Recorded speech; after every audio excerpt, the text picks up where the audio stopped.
Bonjour à tous, je suis ravie de vous retrouver pour une vidéo autour de la spiritualité amérindienne et plus précisément nous allons nous interroger ensemble sur l'usage de cette expression.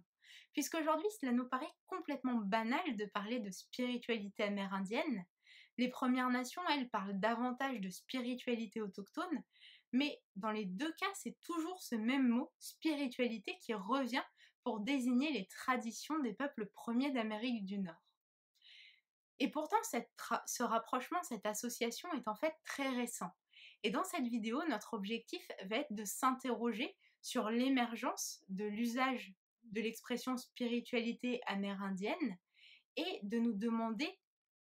comment est-ce qu'elles étaient désignées autrefois et pourquoi c'est ce terme spiritualité plutôt qu'un autre qui a été retenu finalement. Donc, pour démarrer cette réflexion, je vais vous raconter une anecdote. Il y a quelques années, dans le cadre de mes recherches sur la Première Nation Pequot-Kamilnut, qui est le peuple premier de la région du Saguenay-Lac-Saint-Jean au Québec, j'ai été amenée à interroger un aîné de la communauté en lui demandant qu'est-ce qui, à ses yeux, faisait directement référence à la spiritualité dans le mode de vie traditionnel de son peuple, qui était donc un mode de vie semi-nomade qui se déroulait au sein de la forêt boréale de l'Est du Canada. Et là, entre nous, il y a eu un blanc qui a duré facilement 1 minute et qui était très significatif. Pas du fait que mon interlocuteur n'avait rien à répondre parce que rien n'était spirituel dans le mode de vie traditionnel de son peuple, mais au contraire qu'il lui était très difficile de me répondre parce qu'absolument tout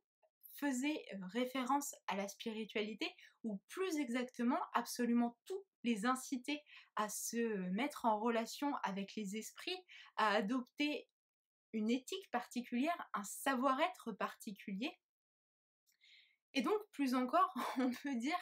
que ce silence était révélateur d'à quel point ma question était à côté de la plaque, et il était aussi significatif de la divergence qui existe globalement entre la manière de voir le monde des allochtones et la manière de voir le monde des autochtones. Puisque pour les Premières Nations, pour les Amérindiens, la distinction entre le sacré et le profane, ou entre le spirituel et le non spirituel, traditionnellement, n'existe pas. Il y a une très très jolie formulation dans un ouvrage qui a été écrit justement par des Pequot-Kamilnut, qui dit qu'autrefois ils avaient pour temple la nature. Et c'est révélateur du fait qu'autrefois les Premières Nations baignaient dans le sacré, qu'ils baignaient dans le spirituel. À tel point d'ailleurs que pour beaucoup de peuples autochtones, dans beaucoup de langues autochtones, en fait il n'y a pas de mot qui correspond à ce que nous désignons aujourd'hui par le terme spiritualité en français. D'où la difficulté d'ailleurs d'employer un mot autochtone pour faire référence aux spiritualités amérindiennes dans leur ensemble. Et clairement, on peut aller plus loin en remarquant que le besoin de nommer les spiritualités amérindiennes, c'est-à-dire leur vie intérieure, leur vie cérémonielle, est en fait apparu en Amérique du Nord en même temps que les Européens, c'est-à-dire vers le XVIe, XVIIe siècle. Et s'il est aussi intéressant, voire même important, de s'interroger sur l'émergence et l'évolution de l'usage de l'expression spiritualité amérindienne, c'est parce que cela en dit très long sur la façon dont les traditions de ces peuples ont été comprises, imaginées et appréhendées au cours du temps. Si on revient à la période des premiers contacts, les missionnaires, les colons et même plus tard les premiers anthropologues ont mis un point d'honneur à réaliser une distinction entre d'un côté l'idée de religion, le concept de religion,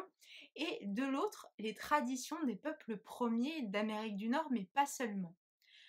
Aux yeux des Européens, à cette période, les peuples indigènes étaient des païens, des ignorants à civiliser, voire des âmes condamnées à la damnation éternelle si les personnes continuaient à pratiquer leurs traditions et à se transmettre leurs savoirs et leurs mythes, leurs rites aussi ancestraux. C'était vraiment le paradigme de l'époque, et donc ce sont d'autres termes que celui de religion qui ont été utilisés pour faire référence à la vie intérieure et cérémonielle de ces peuples. Par exemple, si on prend le père fondateur de l'anthropologie religieuse, qui s'appelle James George Frazer, et qui est un intellectuel écossais qui a vécu entre la moitié du 19e siècle et la moitié du 20e siècle, à qui on doit notamment l'écriture de l'ouvrage Le Rameau d'or, qui est une œuvre composée de 12 volumes qui compile une quantité monumentale d'informations concernant les rites et les mythes des peuples des 4 coins de la planète, qui est un ouvrage qui a été d'ailleurs très influent, mais qui a aussi été très critiqué depuis sa parution. Et donc cet anthropologue, Fraser, a proposé de désigner les spiritualités, ce qu'on appelle aujourd'hui les spiritualités des peuples premiers, sous le terme de magie. Et dans la pensée de Fraser, qui est évolutionniste, la magie correspond au premier stade de développement de la pensée humaine avant qu'elle ne se transforme d'une part en pensée religieuse, puis en pensée scientifique. Et donc finalement, aux yeux de Fraser, la magie correspond à l'idée, plus exactement le fait d'utiliser le terme magie renvoie au fait qu'il pensait, qu'il considérait la manière de penser des peuples autochtones comme étant inférieure, erronée et oui, dans tous les cas, inférieure à celle des Européens qui est supposée être scientifique. Et le cas de Fraser n'est pas du tout un cas isolé. Dans un ouvrage qui s'appelle Le totémisme aujourd'hui, qui est paru au début des années 60, l'anthropologue Claude Lévi-Strauss va même jusqu'à suggérer qu'à une certaine période, les anthropologues et plus largement les intellectuels européens ont sciemment caricaturé certaines formes de traditions indigènes de façon à les faire paraître comme étant absolument autres de la religion et plus précisément des religions qu'on trouve en Europe. Il dit par la bizarrerie qu'on lui prêtait et qu'ont encore exagéré les interprétations des observateurs et les spéculations des théoriciens, le totémisme a servi, un moment, à renforcer la tension exercée sur les institutions primitives pour les écarter des nôtres, ce qui était particulièrement opportun dans le cas des phénomènes religieux, où le rapprochement eût rendu trop d'affinités manifestes. Car c'est l'obsession des choses religieuses qui a fait mettre le totémisme dans la religion,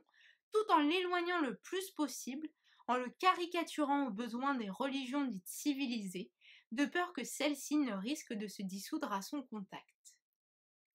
Et au-delà de ce parti pris de la part des intellectuels, et plus généralement de la volonté des Européens de faire de la religion leur prérogative, il faut bien remarquer que de toute façon, les connotations qui entourent le terme religion, c'est-à-dire ce qu'on entend généralement par ce terme, n'entrent pas en adéquation avec ce qui caractérise les spiritualités amérindiennes. Il existe des centaines, voire peut-être même des milliers de définitions qui ont été données à la religion, au terme religion, à la notion de religion, au concept même de religion. L'une de celles qui revient très souvent, c'est celle du sociologue Émile Durkheim. Et de façon intéressante, Durkheim insiste sur l'idée que la religion se base sur une vision du monde dans laquelle le sacré et le profane sont distingués. D'après ces mots, elle est un système solidaire de croyances et de pratiques relatives à des choses sacrées, c'est-à-dire séparées, interdites, qui unissent en une même communauté morale appelée Église tous ceux qui y adhèrent. Or, on l'a dit, cette distinction entre le sacré et le profane n'existe traditionnellement pas chez les peuples premiers d'Amérique du Nord. Plus encore, alors que la religion, pris dans son sens générique, se définit par son caractère à la fois institutionnalisé et normatif, il faut remarquer que les spiritualités amérindiennes n'ont pas toujours ces caractéristiques. Donc en définitive, cela paraît vraiment incohérent de parler de religion amérindienne et en même temps, heureusement, avec le temps, les Premières Nations ont acquis un statut social qui, à bien des égards, doit être amélioré, mais qui aujourd'hui, au moins, rend absolument inacceptable et inaccepté dans la société le fait de désigner leurs traditions, leurs rites, leurs mythes grâce à des termes racistes. Et donc c'est dans le cadre de ce processus que le terme spiritualité s'est imposé pour faire référence à ces traditions. Globalement, aujourd'hui, les Premières Nations ont l'air de percevoir d'un œil plutôt positif l'usage de ce terme, et pourtant, quand on y réfléchit, l'expression amérindienne ne va pas s'en poser problème. Déjà, on peut remarquer que en Europe, en France et même en Amérique du Nord, côté allochtone, si je puis dire, le développement de la notion de spiritualité qu'on entend comme un cheminement interne, une quête de sens, et plus encore la distinction entre la spiritualité et la religion, est en fait très récent. Il découle directement du déclin du pouvoir et de l'influence des institutions religieuses dans ces sociétés à partir du XXe siècle. À la fin des années 60, il y a un sociologue allemand qui s'appelle Thomas Luckmann qui a développé le concept de religion invisible. En très bref, grâce à ce concept, il fait référence au fait que, donc à partir du XXe siècle, les institutions religieuses ont perdu de leur pouvoir et de leur influence dans leur société, et qu'en même temps que ces institutions ont décliné, il y a une nouvelle manière de vivre et de percevoir le religieux qui s'est développée. Donc, plus précisément, derrière cette notion, il y a l'idée que les personnes se sont peu à peu détachées des institutions religieuses, mais qu'elles ont continué à donner sens à certains éléments de la religion de façon privée et individuelle. Et cette façon de vivre le religieux est souvent caractérisée comme relevant du domaine de la spiritualité. Et finalement, quand on y réfléchit, c'est très étonnant, puisqu'on utilise un même terme, spiritualité, à la fois pour faire référence à cette attitude, j'allais dire, à ce comportement qui est récent, et aussi pour faire référence aux traditions des peuples premiers d'Amérique du Nord, mais pas seulement, qui sont pluricentenaires, voire millénaires. C'est-à-dire que finalement, j'allais dire chez nous, chez les Européens, chez les allochtones, la spiritualité s'inscrit dans une logique de rupture avec la tradition, tandis que pour les peuples premiers, la spiritualité, c'est la tradition. Et donc, on met ces deux phénomènes sous un même vocable. Par là, ça veut donc dire qu'on les met d'une certaine façon sur un même plan. Donc, certains diront que cela ne pose pas de problème dans la mesure où, de toute façon, toutes les formes de spiritualité se recoupent dans leur fin, dans le but qu'elles poursuivent, tandis que d'autres verront ça de façon problématique, puisque finalement on utilise un même terme pour faire référence à des formes de spiritualité qui impliquent des enjeux sociaux, politiques et peut-être même économiques qui sont différents. Finalement, il y a quand même de plus en plus de chercheurs qui remettent en cause l'usage de l'expression spiritualité autochtone, et plus précisément en fait l'usage du terme spiritualité pour faire référence aux traditions des Premières Nations. Et exactement ce qu'il pointe du doigt, c'est le fait qu'on utilise un terme allochtone pour faire référence à des traditions dont la pratique et la transmission représentent aujourd'hui véritablement un acte à la fois d'affirmation culturelle mais aussi d'émancipation vis-à-vis des allochtones, ou plus précisément de la société allochtone prise dans son ensemble. À la lumière de toutes ces informations, on peut vraiment légitimement s'interroger sur l'avenir de l'usage de l'expression spiritualité amérindienne.